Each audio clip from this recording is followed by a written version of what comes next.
وزیر اعظم کے مشیر رانا ثناءاللہ کہتے ہیں نواز شریف کا اڈیالہ یا بنی گالہ جانے کا کوئی ارادہ نہیں، ایسی باتیں کرنے والے کسی قسم کی کوئی خدمت نہیں کر رہے۔ پروگرام ٹونائٹ وتھ سمر عباس میں گفتگو کرتے ہوئے انہوں نے مزید کیا کہا، آئیے آپ کو سنواتے ہیں۔ بات درست نہیں ہے کہ میاں صاحب نے کوئی اڈیالہ یا بنی گالہ جانے کا کوئی فیصلہ کیا ہے یا اس سے پہلے کوئی انہوں نے اس قسم کے ارادے کا اظہار کیا۔ تو اس قسم کی بات جو ہے یہ کرنا میں سمجھتا ہوں کہ یہ مناسب نہیں ہے جو بھی لوگ یہ کر رہے ہیں۔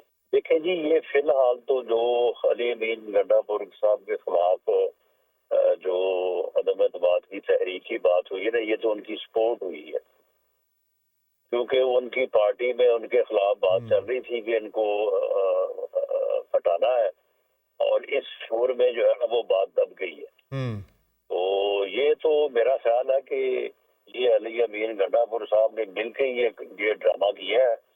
کوئی ایسی بات وفاق لیول کے اوپر عدم اعتماد کی جائے، اس کے اوپر کوئی بات ہی نہیں ہوئی۔